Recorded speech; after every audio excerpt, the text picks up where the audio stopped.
Bismillahirrahmanirrahim. Elhamdülillahi Rabbil alemin. Vessalatu vesselamu ala Rasulina Muhammedin ve ala alihi ve ashabihi ecmaîn. Hormatly musulman doganlar, mundanki Cuma gününe ve Cuma namazına değişli dersimizde Cuma gününün günlerin içinde musulmanlar üçün en ahmetli günlüğünü ve Allah Teala'nın katında Cuma gününün en faziletli, en sevaplı, en ahmetli günlüğünü ve onun Cuma namazını kılmaklığın farzlığını, kimlerin üstüne farzlığını, kimlerin üstüne farz değerliğini aydıp geçtik ve öz üstüne Cuma namazını kılmaklığın farz bolan kişilerinin sebepsiz Cuma'nı terk etmekliğinin ulu günahlardanlığını aydıp geçtik. Bugünkü dersimizde musulman doganlar Cuma gününün sünnetleri ve Cuma gününde bize has köp sevap kazandıracak amalları yatlap geçeriz. Birincisi musulman doganlar gusul almalı, bar bolan en govoğudan eşini giymeli ve atır misik sepinmelidir. Umumunla musulman adam hemişe arasa olmalı. Hapise olmak musulmanın vasfıdır. Musulmanın bedeni, eşigi, öyü, oturuyan yeri, bar olsa uluğu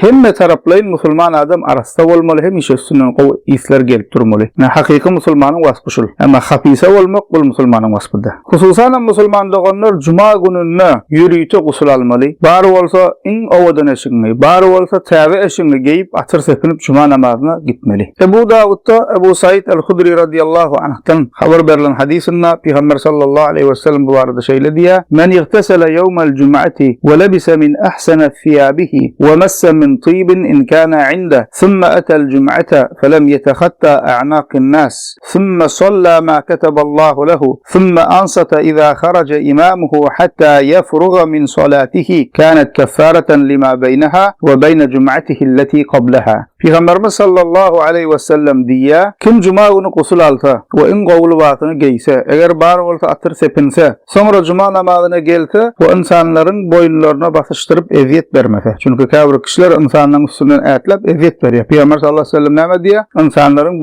boyunlarına basıştırıp eziyet vermese. Sonra Allah Teala'nın takdir ettiği mescid namazını kılsa, sonra imam hutbe çıkandan ta namaz sonra içinde gurulaman sessiz olup bolsa diye, otursa diye, onun için bu ameli bu Cuma ile geçen Cuma arasındaki küçük günahlar için kefaret bağışlanma bolar diye. İkincisi musulmanlar Cuma namazına iyi gitmeliler. Kâbir kişiler soğuk salalık ediyor, azan aydılarından sonra yürüyüte giyeceğe kalıp var ya. İşi olsa sebebi olsa ol ayrı vururum. Kâbir adam yürüyüte giyeceğe kalıp var ya. Ne vaaz dinleye, ne önünden oturup bir zikir ediyor, ne fil namaz kılıyor farzının. Şol farzına yetişiyor, farzını kılmam derrev kaydiyor. Eğer bir insanın vakti bar olsa bu doğru zat değil. Yürüyüte oturup sonki dakikasında gidip farza yetişip sonra yine de hatır kusur edip çıkıp kayıtmak bu doğru zat değil. Eğer vakti bar olsa. Musulman adam başarından iyi gitmeli, oturmalı, mescid namazını kılmalı, bar olsa vaaz dinlemeli, bolmasa farza çende öz başına oturup tesbih etmeli, Kur'an okumalı, nefil namaz kılmalı ve şu orunuşta iyi gitsek has hayırlı. Bu arada Peygamberimiz sallallahu aleyhi ve sellem Bukhari Müslim'de Ebu Hureyre radıyallahu anh'tan haber verilen hadisinde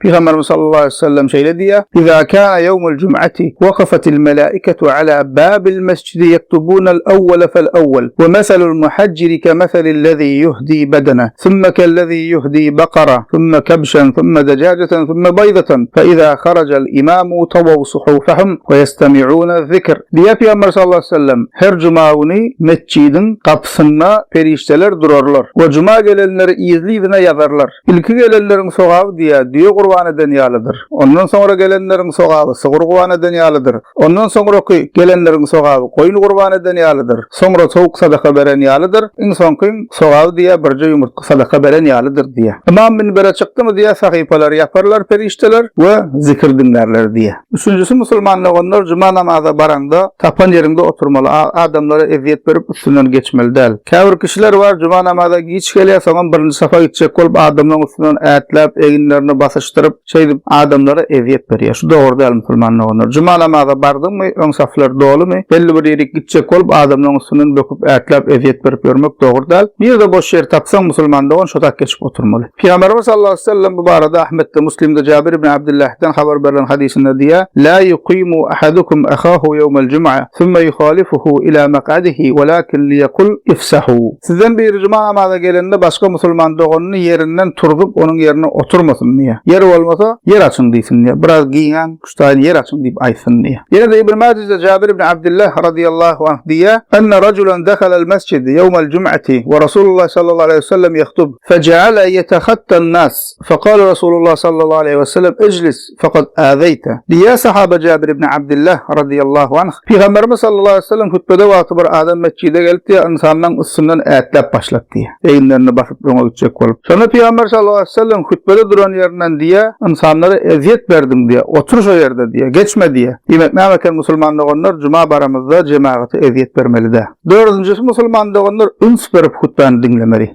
Cuma namazyna iň möhüm zat hutbedir. Buhari'de, Müslim'de Ebu Hureyre radıyallahu anh'tan haber verilen hadisine Peygamberimiz sallallahu aleyhi ve sellem diye "İza qala ar-racul li sahibihi yevmul cum'ati vel imamu yahtubu ansit faqad laga" diye. Cuma günü imam hutbede wagty bir kişi ýanyna ýanyna gurulsa, ol hem ýanyna dım diýse diye boş batyl söz guruldygy bolar, bir sogap bolar diye, sogaw gider diye. Yani musulmanlar onlar pikirlenip görün, ýanyna kadam gurulsa, hasletin ona gurulama, cumany dinle diýen, gowniýet bilen diye, yani ýagşylyk buyurýar. Peygamber sallallahu aleyhi ve sellem şonu hem diýmesin diye. Demini çykarman näme hutbany dinle diye. Beşincisi musulman doganlar cuma gününe köpürek dile etmeliler. Cuma namazynyň, cuma gününiň gijesi gününe köpürek dile etmeklik, beýle günlerde dile etmeklikden has sogaply. Doga dilen kabul bolmaklygyna has ýakyn bolýar. Umumyny cuma gününiň özi. Emma hususan cuma gününiň içinde belli sagatlar bar. Köp musulman dogan şunu bilmeýär, ünsürmeýär. Belli sagatlar bar. Şol sagatlara gawat gelip dile etsen, doga dilen kabul bolmaklygy hasam ýakyn. Peygamberimiz sallallahu aleyhi ve sellem bu barada Buhari, Müslim'de Ebu Hureyre radıyallahu anh'tan haber verilen hadisinde diye "Fihi sa'atun la yuwafiquha abdun muslim ve huve qaimun yusalli yes'alullaha ta'ala şey'en illa a'tahu iyyah." Diye ki Peygamber sallallahu aleyhi ve sellem cuma gününe şeyle bir saat wagt bardır. Musulman kişi şol wagtda dua dile edip Allah Teala'dan bir zat dilese, Allah Teala ona dilen zadyny berer diye. Yani sa'atul isticabe diye, dua dilen kabul bolýan wagty. Bu wagtyň haýsy wagtlygy barada imamlaryň arasynda, alimlerimizin arasynda iki sany garaýş bar. Bir topar ulama diýen sa'atul isticabe, yani dua dilekleriň kabul bolýan saat wagty, imam minbere çykandan ta namaz oturýança şol karalykdaky wagt diýip aýdan. Ýene bir topar ulama diýen ýok, bu wagt ikindi namazyndan ta gün batýança aralykdaky wagt diýip aýdanlar. Demek biz musulmanlar näme etmeli? Biz üçin bu meselede ýeňillik bar, giňlik bar. Biz ikisini etmeli. Hem umumyny cuma gününiň gijesi gününe köpürek dile etmeli. Ondan soň sa'atul istijaban bolmaklygy mümkin bolan birinji wagtynda, yani imam hutba minbere çykandan ta namazyň soňuna şeýle aralykda, yani hutba aýdan wagtda ol karalykda özüni şu dile edip biljek wagtlarymyz bar. Farz namazyň soňunda da edip biler özüni şu dile. Şol karalykda köpürek dile etmeli we hususan cuma we ikindi namazyny azan aýdylandan soň ta gün batýança aralykda köpürek dile etmeli. Näme musulmanlar şuňa diýe sa'atul istijabe, dua dilekleriň kabul bolýan wagty. Altıncısı musulmanlar köpürek Kehf surasyny okamak.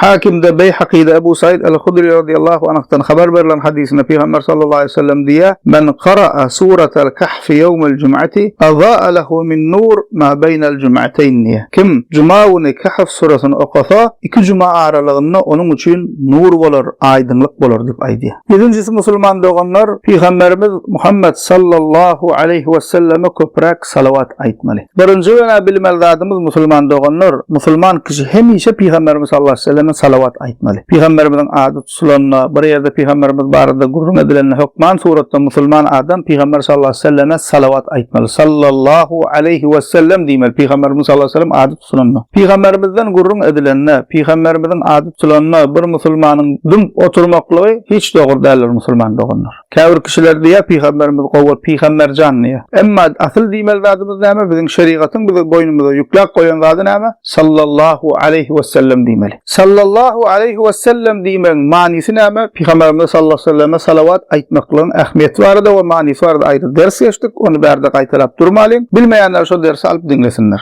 Diýmek näme musulman doganlar? Musulman kişi hemişe Peygamber sallallahu aleyhi ve selleme salavat aýdyp gelmeli. Cuma günü bolsun, başga günü bolsun. Ähli sünnetin alimlerinden, ul alimlerden İbnül Kayyim rahmetullahi aleyh diýär ki, musulman kişi her deminde Peygamberimize salavat aýtsa, ýene de şol azlyk eder diýär. Ýene de Peygamber sallallahu aleyhi ve sellemin hakyny ýerine getirdik bolmaz diýär. Haky bilen ýerine getirdik bolmaz, şo da azlyk eder diýär. Goýanlar musulman dogan. Her deminde Peygamberimize sallallahu aleyhi ve sellem diýip salavat aýdyp dursaň, şo da azlyk eder. Peygamberimiziň näme hakyny ödemek üçin şol hem yetmez diýär. Şonuň üçin näme musulman adam hemişe Peygamberimize salavat aýtmaly. Hususan musulman doganlar cuma gününe Peygamberimiz Muhammed sallallahu aleyhi ve selleme köpürek salavat aýtmaly. Bu barada Ebu Davud'da gelen hadisinde Peygamber sallallahu aleyhi ve sellem diye "İnne min afzali eyyamikum yevmel cum'a fa aksiru aleyye minas salati fi fe fe inne salatakum ma'rudatun aleyye diye. Günlerinizin diye en üstünü cuma günüdür. Peygamberimiz sallallahu aleyhi ve sellem diye günlerinizin en üstünü cuma günüdür. Cuma gününde bana köpürak salavat aydın, sizin aydın salavatınız bana bildiriliyor diye. Başka hadisinde Peygamber sallallahu aleyhi ve sellem diye Allah Teala'nın yeryüzünde gezip gören perişteler vardır. Siz salavat aytsanız şonu sizden eşitip bana getiriyorlar diye. Demek kaçanda biz Peygamberimiz sallallahu aleyhi ve sellem salavat aydığımızda Peygamberimize plan ümmetimizden plan kes sana salavat aytı deyip näme? Bizim salavatımız Peygamber sallallahu aleyhi ve selleme salavat ve salamımız yetirilip duracak musulman doğanlar. Şu meselede de soğuk salalık etmeliler. Hükman suretde Peygamberimize köpürak salavat aytmalı. Bu meselede bellik kokumunda kâvir kişiler eline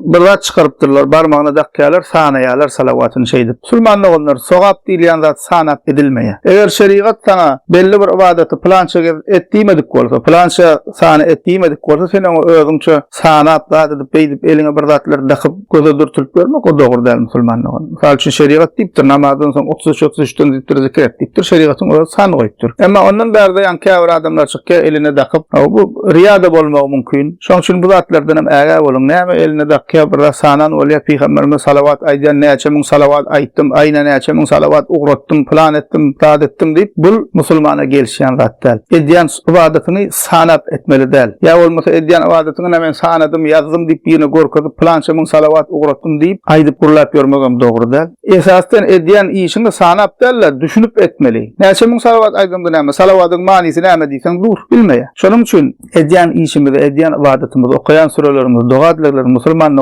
sandan öň ilki düşünüp etmeli, şonu bilip etmeli. Näme diýänimizi bilmeli. Ondan soň näçe başarsa köpürak edivermeli, belli bir san goýmaly. Şuňa da näme musulman doganlar üns berelim. Kıysaça musulman doganlar şol cuma gününde üns vermeli, sünnetlerimiz, edeplerimiz, bize has sowap kazanyrjak zatlar, hemmesi şulan yeňiljek zatlar. Diňe bizim üns vermekligimiz bilen baglanyşykly zatlar, dikkatli bolmaklygymyz bilen baglanyşykly zatlar. Üns versek şu zatlara cuma gününe bir esse has köp näme sowap kazanyrys. Alhamdulillahirabbil alamin.